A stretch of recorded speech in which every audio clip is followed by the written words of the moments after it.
ಆತ್ಮೀಯ ವಿದ್ಯಾರ್ಥಿಗಳ ಮತ್ತು ಪೋಷಕರೇ, ಈಗ ಮೊಟ್ಟ ಮೊದಲನೇ ಬಾರಿಗೆ ನಾವು the first time Navodaya examination 2024ನ first information about the Navodaya question paper ಮಾಹಿತಿಯನ್ನು ನಾನು ತಮ್ಮೊಡನೆ ಹಂಚ್ಕೊಳ್ಳೋಕೆ ಇಷ್ಟಪಡ್ತಾ ಇದ್ದೀನಿ. ಈಗ ನಮ್ಮ ನವೋದಯ ಪರೀಕ್ಷೆ ಹೇಗೆ ನಡೀತಾ ಇದೆ, ಎಲ್ಲರೂ ಸಹ ನಾವೇನು ಮಾಡ್ತಾ ಇದ್ದೀವಿ, ನವೋದಯ ಪರೀಕ್ಷೆ ತಗೋಬೇಕು, ನವೋದಯ ಬರೆಸಬೇಕು, ನಮ್ಮ ಮಕ್ಕಳು ನವೋದಯ ಪಾಸ್ ಆಗಬೇಕು ಅಂತ ಎಷ್ಟು ಪೋಷಕರೆಲ್ಲ ತುಂಬ ಶ್ರಮಪಟ್ಟು ನೀವು ನಿಮ್ಮ ಮಕ್ಕಳ ಬಗ್ಗೆ ಕಾಳಜಿ ವಹಿಸ್ತಿದ್ರಲ್ಲ, ನಿಜವಾಗ್ಲೂ ಹ್ಯಾಟ್ಸ್ ಆಫ್. ಸೊ ಈ ಒಂದು ನವೋದಯ ಪರೀಕ್ಷೆ ಮಕ್ಕಳು ಹೇಗೆ ಬರೀತಾರೆ ಮತ್ತು ಈ ನವೋದಯ ಪರೀಕ್ಷೆ ಒಳಗೆ ಏನೇನು ಇರುತ್ತೆ ಅನ್ನೋದು ಸಹ ನಮ್ಮ ಪೋಷಕರು ತಿಳ್ಕೋಬೋದು. ಹಾಗೆ ವಿದ್ಯಾರ್ಥಿಗಳು ಸಹ ಪರೀಕ್ಷೆಯಲ್ಲಿ ಯಾವ ಥರ ಕ್ವಶನ್ಸ್ ಇರ್ತವೆ ಮತ್ತು ಯಾವ ಥರ ಈ ಪ್ರಶ್ನೆ ಪತ್ರಿಕೆ ಕ್ವಶನ್ ಪೇಪರು ರೆಡಿಯಾಗಿರುತ್ತೆ, ಫಾರ್ಮೇಷನ್ ಆಗಿರುತ್ತೆ ಅನ್ನೋದನ್ನು ನಾವು ವಿ ಕ್ಯಾನ್ ಜಸ್ಟ್ ಅದ್ರ ಬಗ್ಗೆ ಒಂದು ಸ್ವಲ್ಪ ನೋಡ್ಕೊಳ್ಳೋಣ, ಕ್ಲಾರಿಫೈ ಮಾಡ್ಕೊಳ್ಳೋಣ. ಸೊ ನಮ್ಮ information about Navodaya question paper 2024 ಅಂತ ಅಂದ್ಕೊಂಡ್ರೆ 2024 ಅಂತ ಅಂದ್ಕೊಂಡ್ರೆ ಈ ಪೇಪರಲ್ಲಿ ಏನಿರುತ್ತೆ, what is the content about and what are the segment about the Navodaya question ಪೇಪರ್ನ ನಾವು ನೋಡ್ತಾ ಹೋದಾಗಲೇ ಫಸ್ಟ್ ಏನಿರುತ್ತೆ, ನಮ್ಮಲ್ಲಿ 3 ಸೆಕ್ಟರಲ್ಲಿ ಕ್ವಶನ್ಸ್ ಕೇಳ್ತಾರೆ. ಒಂದು ಬಂದ್ಬಿಟ್ಟು ಮೆಂಟಲ್ ಎಬಿಲಿಟಿ, ಎರಡನೇದು ಬಂದ್ಬಿಟ್ಟು ಮ್ಯಾಥಮೆಟಿಕ್ಸ್, ಮೂರನೇದು ಬಂದ್ಬಿಟ್ಟು ಲ್ಯಾಂಗ್ವೇಜ್ ಟೆಸ್ಟ್. ಯಾರು ಕನ್ನಡ ಲ್ಯಾಂಗ್ವೇಜ್ ತೊಗೊಳ್ತಾರೋ ಅವ್ರು ಕನ್ನಡದಲ್ಲಿ ಇರ್ತಾರೆ, ಯಾರು ಇಂಗ್ಲೀಷಲ್ಲಿ ತೊಗೊಳ್ತಾರೋ ಅವ್ರು ಇಂಗ್ಲೀಷ್ ಟೆಸ್ಟನ್ನು ತೊಗೊಳ್ತಾರೆ. ಸೊ ಆ ರೀತಿಯಾಗಿ ಲ್ಯಾಂಗ್ವೇಜ್ ಟೆಸ್ಟ್ ಅಂತ ಇರುತ್ತೆ. ಸೊ ಈಗ ನಾವು ಮೆಂಟಲ್ ಎಬಿಲಿಟಿ ಅಂತ ನೋಡೋದಾದ್ರೆ, ಮೆಂಟಲ್ ಎಬಿಲಿಟಿ ಕ್ವಶನ್ ಬಂದ್ಬಿಟ್ಟು ನಿಮಗೆ 40 ಕ್ವಶನ್ಸ್ ಇರ್ತವೆ. ಆ 40 ಕ್ವಶನ್ಸಲ್ಲಿ ಒಂದು ಕ್ವಶನ್ ಬಂದ್ಬಿಟ್ಟು 1.25 ಮಾರ್ಕ್ಸ್ ಸಿಗುತ್ತೆ. ಒಂದು ಕ್ವಶನ್ ಸರಿ ಆದರೆ 1.25 ಕ್ವಶನ್ ಮಾರ್ಕ್ಸ್ ಸಿಗುತ್ತೆ. ಸೊ ಅಲ್ಲಿ 50 ಮಾರ್ಕ್ಸ್ ಇರುತ್ತೆ. ಮೆಂಟಲ್ ಎಬಿಲಿಟಿಗೆ 40 ಕ್ವಶನ್ಸ್, ಆಮೇಲೆ ಅದಕ್ಕೆ ಆನ್ಸರ್ ಮಾರ್ಕ್ಸ್ ಬಂದ್ಬಿಟ್ಟು 50 ಇರುತ್ತೆ. ಸೊ ಆಸ್ ಇಟ್ ಈಸ್ ಏನಿರುತ್ತೆ ಇಲ್ಲಿ ಮ್ಯಾಥಮೆಟಿಕ್ಸ್ ಏನು ಗಣಿತ ಇದೆಯಲ್ಲ, ಆ ಮ್ಯಾಥಮೆಟಿಕ್ಸಲ್ಲಿ ಕ್ವಶನ್ಸ್ ಬಂದ್ಬಿಟ್ಟು 20 ಕೇಳ್ತಾರೆ ಎಕ್ಸಾಮಿನೇಷನ್. ನವೋದಯ ಎಕ್ಸಾಮಲ್ಲಿ ಮ್ಯಾಥ್ಸ್ ಸಂಬಂಧಪಟ್ಟಾಗಿ 20 ಕ್ವಶನ್ಸ್ ಇರ್ತವೆ. ಸೊ ಮಾರ್ಕ್ಸ್ ಬಂದ್ಬಿಟ್ಟು 25. ಇವು ಕೂಡ ಮ್ಯಾಥ್ಸು ಒಂದು ಕ್ವಶನ್ ನೀವು ಸರಿ ಮಾಡಿದರೆ 1.25 ಮಾರ್ಕ್ಸ್ ಸಿಗುತ್ತೆ, ಅಂದರೆ 1.25 ಮಾರ್ಕ್ಸ್ ಸಿಗುತ್ತೆ ಒಂದು ಆನ್ಸರ್ ನೀವು ಕರೆಕ್ಟ್ ಮಾಡಿದರೆ. ಸೊ ಅದೇ ರೀತಿಯಾಗಿ ಲ್ಯಾಂಗ್ವೇಜ್ ಟೆಸ್ಟಲ್ಲಿ ನಿಮಗೆ ಗ್ರಾಮರ್ ಕೂಡ ಕವರ್ ಆಗುತ್ತೆ. ಪ್ಯಾಸೇಜ್ ಕೊಡ್ತಾರೆ, ಒಂದು 5 ಪ್ಯಾಸೇಜನ್ನು ಕೊಡ್ತಾರೆ, 4 ಪ್ಯಾಸೇಜ್ ಕೊಡ್ತಾರೆ. 4 ಪ್ಯಾಸೇಜಲ್ಲಿ ಒಂದೊಂದು ಪ್ಯಾಸೇಜಲ್ಲಿ 5 ಕ್ವಶನ್ಸ್ ಇರ್ತವೆ. ಆ 5 ಕ್ವಶನ್ಸ್ ಕೂಡ ಅನಾಟಿಕಲ್ ಇರುತ್ತೆ. ಆ ಪ್ಯಾಸೇಜಲ್ಲಿ ಏನು ಕೊಟ್ಟಿರ್ತಾರೋ ಅದರೊಳಗೆ ಕ್ವಶನ್ಸ್ ಇರ್ತವೆ. ಆ ಪ್ಯಾಸೇಜನ್ನು ಕ್ಲೀನಾಗಿ ನಾವು ಓದ್ಕೊಂಡು ರೀಡ್ ಮಾಡಿ ಆ ಕ್ವಶನ್ಗೆ ತಕ್ಕಂತೆ ನಾವು ಆನ್ಸರ್ ಮಾಡಿದ್ರೆ we easily get the 5 marks. So ಒಂದು ಪ್ಯಾಸೇಜಿಂದ 5 ಮಾರ್ಕ್ಸ್ ಇರುತ್ತೆ. ಟೋಟಲ್ 4 ಪ್ಯಾಸೇಜಸ್ ಕೊಡ್ತಾರೆ.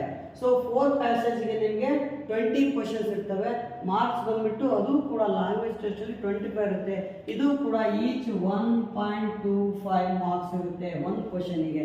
ಸೊ ಟೋಟಲಿ ನಿಮಗೆ ಮೆಂಟಲ್ ಎಬಿಲಿಟಿದು 40 ಕ್ವಶನ್ಸ್, ಮ್ಯಾಥಮೆಟಿಕ್ಸ್ ಇಂದು 20 ಕ್ವಶನ್ಸ್, ಅದೇ ರೀತಿ ಲ್ಯಾಂಗ್ವೇಜ್ ಟೆಸ್ಟಲ್ಲಿ ನಿಮಗೆ 20 ಕ್ವಶನ್ಸ್, ಟೋಟಲ್ 80 ಕ್ವಶನ್ಸ್ ಇರ್ತವೆ. ಮತ್ತು ಅದೇ ರೀತಿ ಟೋಟಲ್ ಮಾರ್ಕ್ಸ್ ಬಂದ್ಬಿಟ್ಟು 100 ಮಾರ್ಕ್ಸ್ ಇರುತ್ತೆ. ಸೊ ಇಲ್ಲಿ ನಾವು ಮೆಂಟಲ್ ಎಬಿಲಿಟಿಯಲ್ಲಿ ಪಾರ್ಟ್ಗಳನ್ನು ಡಿವೈಡ್ ಮಾಡ್ತೀವಿ. ಏನಂದರೆ ಮೆಂಟಲ್ ಎಬಿಲಿಟಿಯಲ್ಲಿ 10 ಪಾರ್ಟ್ಸ್ ಇರ್ತವೆ. ಈಚ್ ಒಂದೊಂದು ಪಾರ್ಟ್ ಕೂಡ 4 ಕ್ವಶನ್ಸ್ ಇರ್ತವೆ, 4 ಮಾರ್ಕ್ಸ್ ಇರುತ್ತೆ. ಸೊ 10 ನಿಮಗೆ 10 ಪಾರ್ಟ್ಗಳಲ್ಲಿ 4 × 10 40 ಕ್ವಶನ್ಸ್ ಬರ್ತವೆ. 50 ಮಾರ್ಕ್ಸ್ ಗೆಟ್ ಮಾಡ್ಬೋದು. ಓಕೆನಾ? ಸೊ ಅದೇ ರೀತಿಯಾಗಿ ನಾನು ಈ ದಿನ ನಿಮಗೆ ಏನು ಸಾಟರ್ಡೆ 3 ಗಂಟೆಗೆ 3 o'clock ನಾವು ಎಕ್ಸಾಮಿನೇಷನ್ ಮಾಡ್ತೀವಿ ಅಂತ ನಿಮಗೆ ಹಾಕಿದೀವಲ್ವಾ. ಸೊ ಆ ಎಕ್ಸಾಮಿನೇಷನ್ ಒಳಗೆ ನಾವು ಇಲ್ಲಿವರೆಗೆ ಸಿಲೆಬಸ್ ಕವರ್ ಮಾಡಿದ್ದೀವಿ, ಅಲ್ಲಿವರೆಗೂ ಸಹ ಇವತ್ತು ನಾವು ಕ್ವಶನ್ಸ್ಗಳನ್ನು ಫಾರ್ಮೇಷನ್ ಮಾಡ್ತೀನಿ.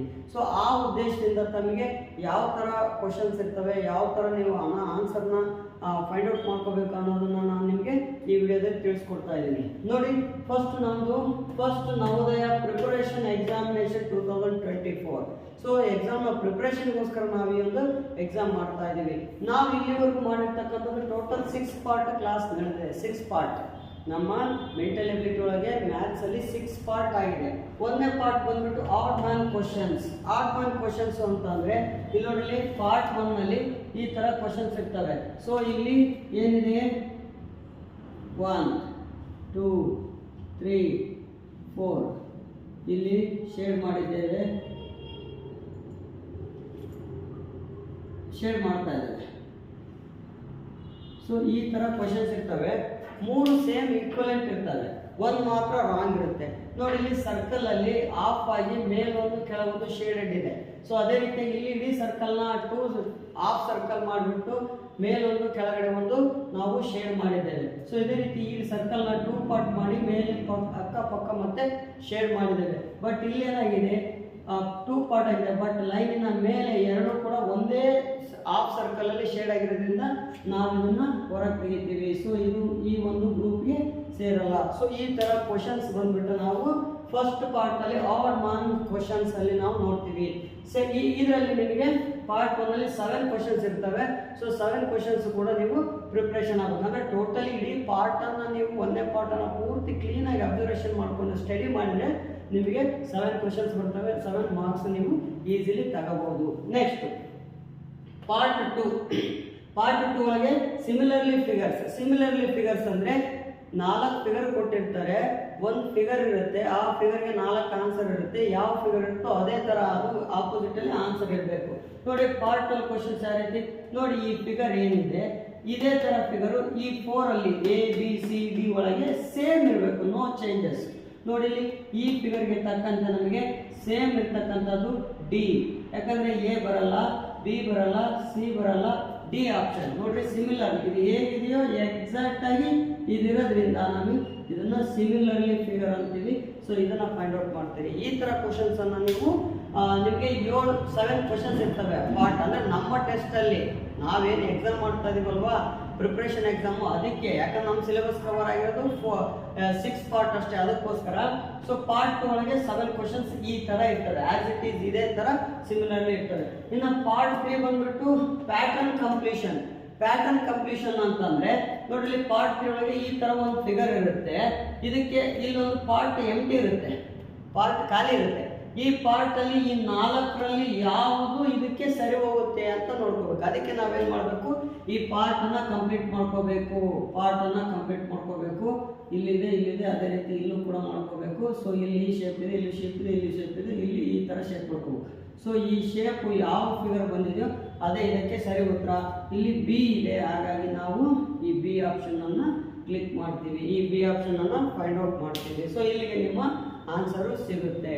ದೆನ್ ಪಾರ್ಟ್ 4 ಅಲ್ಲಿ ಯಾವ ತರ ಕ್ವಶನ್ಸ್ ಇರುತ್ತೆ, ಸೀರಿಯಲ್ ಕ್ವಶನ್ಸ್, ಸೀರೀಸ್ ಕ್ವಶನ್ಸ್ ಇರ್ತಾವೆ. ಅಂದ್ರೆ ಒಂದು ಸೀರೀಸ್ ಅಲ್ಲಿ ಹೋಗಿರುತ್ತೆ. ಯಾವ ತರ ಪಾರ್ಟ್ 4 ಅಲ್ಲಿ ನೋಡ್ರಿ ಒನ್ ಲೈನ್ ಆಪೋಸಿಟ್ ಇದೆ. ಈ 1 ಲೈನ್ ಇದ್ದಿದ್ದು 2 ಲೈನ್ ಆಯ್ತು, ಆಪೋಸಿಟ್ 2 ಲೈನ್ ಆಯ್ತು. ನೆಕ್ಸ್ಟ್ ಇಲ್ಲಿ 3 ಲೈನ್ಸ್, ಆಪೋಸಿಟ್ 3 ಲೈನ್ಸ್. ಬಟ್ ಇಲ್ಲಿ 5 ಲೈನ್ಸ್ ಬಂದಿದೆ, 4 ಬರಬೇಕಾಗಿದ್ದು 5 ಲೈನ್ಸ್ ಬಂದಿರೋದ್ರಿಂದ ನಾವು ಈ 5 ಲೈನ್ಸ್ ಅನ್ನ ಹೊರಗಡೆ ತೆಗಿತೀವಿ. ಇದನ್ನ ಫೈಂಡ್ ಔಟ್ ಮಾಡ್ತೀವಿ. ಯಾಕಂದ್ರೆ ಇದು ಸೀರೀಸ್ ಅಲ್ಲಿ ಇಲ್ಲ. 4 ಲೈನ್ಸ್ ಅಡ್ಡ 4 ಸ್ಟ್ರೈಟ್ 4 ಬಂದ ಮೇಲೆನೆ ನಮಗೆ ಆ 5 ಬರಬೇಕಾಗಿತ್ತು. ಬಟ್ ಇಲ್ಲಿ 5 ಬಂದಿರೋದು ನಾವು ಇದನ್ನ ಹೊರಗಡೆ ತೆಗಿತೀವಿ. ಸೊ ಸೀರೀಸ್ ಅಲ್ಲಿ ಅದು ಇಲ್ಲ, ಅದಕ್ಕೋಸ್ಕರ ತೆಗಿತೀವಿ. ಸೊ ಅದೇ ರೀತಿಯಾಗಿ ಪಾರ್ಟ್ 5 ಅನಾಲಿಟಿಕಲ್ ಕ್ವಶನ್ಸ್. ಅನಾಲಿಟಿಕಲ್ ಅಂದ್ರೆ ಮೆಂಟಲಿ ನಾವು ಅನಾಲಿಸಿಸ್ ಮಾಡಿ ಆ ಕ್ವಶನ್ಸ್ ನ ಆನ್ಸರ್ ಮಾಡಬೇಕು ಅಂತ. ಪಾರ್ಟ್ 5 ಹೇಗಂದ್ರೆ ನೋಡಿ, ಇಲ್ಲೊಂದು ಫಿಗರ್ಸ್ ಇದೆ. ಸೊ ಈ ರೀತಿ ಇದೆ. ಈ ಫಿಗರ್ಸ್ಗೆ ಈ ಎರಡನ್ನೂ ಕೂಡ, ಸೊ ಇದು ಬ್ಯಾಕ್ ಬಂದಿದೆ, ಇದು ಕೂಡ ಬ್ಯಾಕ್ ಬಂದು ಈ ಲೈನ್ಗೆ ಅಟ್ಯಾಚ್ ಆಗಿದ್ದಾವೆ.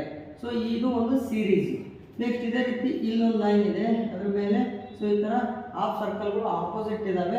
ಸೊ ನೆಕ್ಸ್ಟ್ ಫಿಗರ್ ಏನು ಬರಬೇಕು ಅಂದ್ರೆ ಇದು ಹಾಫ್ ಸರ್ಕಲ್ ಹಿಂದಕ್ಕೆ ಹೋಗ್ಬೇಕು, ಈ ಸರ್ಕಲ್ ಕೂಡ ಬ್ಯಾಕ್ ಬಂದು ಇದು ಮತ್ತೆ ಒಂದು ಲೈನ್ ಬರಬೇಕು. ಅವಾಗ ಇದೆ ಅದಕ್ಕೆ ಆನ್ಸರ್ ಆಗುತ್ತೆ. ಸೊ ಇಲ್ಲಿ ಕ್ವಶನ್ ಮಾರ್ಕ್ ಹಾಕಿರ್ತಾರೆ, 4 ಆಪ್ಷನ್ ಇರ್ತವೆ. 4 ಆಪ್ಷನ್ ಅಲ್ಲಿ ಇದು ಸರಿ ಉತ್ತರ, ಹಾಗಾಗಿ ಇದನ್ನ ಬರೆದಿದ್ದೇನೆ. ಸೊ ಈ ರೀತಿ ಮೆಂಟಲ್ ಅನಾಲಿಟಿಕಲ್ ಕ್ವಶನ್ಸ್ ಇರುತ್ತೆ.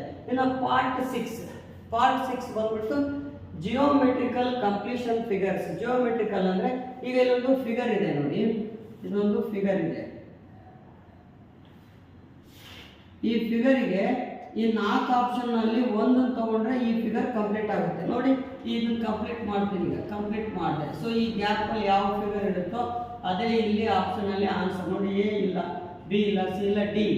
ಸೊ ಡಿ ಆಪ್ಷನ್ ಇದೆ, ಹಾಗಾಗಿ ನಾವು ಡಿ ಆಪ್ಷನ್ ಅನ್ನ ತೆಗಿತೀವಿ, ಫೈಂಡ್ ಔಟ್ ಮಾಡ್ತೀವಿ. ಸೊ ಈ ರೀತಿ ಕ್ವಶನ್ಸ್ಗಳು ನಿಮಗೆ ಮೆಂಟಲ್ ಎಬಿಲಿಟಿ ಒಳಗೆ ಈ ಪಾರ್ಟ್ 6 ಏನು ನಮ್ಮ ಲೆಸನ್ಸ್ ಕಂಪ್ಲೀಟ್ ಆಗಿದ್ದಾವೆ, ಈ ಪಾರ್ಟ್ 6 ಅಲ್ಲಿ ಈ ತರ ಕ್ವಶನ್ಸ್ ಬರ್ತವೆ. ಇನ್ನು ಮುಂದಿನ ಒಂದು ವಿಡಿಯೋದಲ್ಲಿ ನಾನು ನಿಮಗೆ ಮ್ಯಾಥಮೆಟಿಕ್ಸ್ ಮತ್ತು ಲ್ಯಾಂಗ್ವೇಜಲ್ಲಿ ಕ್ವಶನ್ಸ್ ಯಾವ ರೀತಿ ಅಂತ ತಿಳಿಸ್ಕೊಡ್ತೀನಿ. ಯಾರಾದರೂ ಹೊಸದಾಗಿ ನೋಡ್ತಾ ಇದ್ರೆ ಸಬ್ಸ್ಕ್ರೈಬ್ ಮಾಡಿ.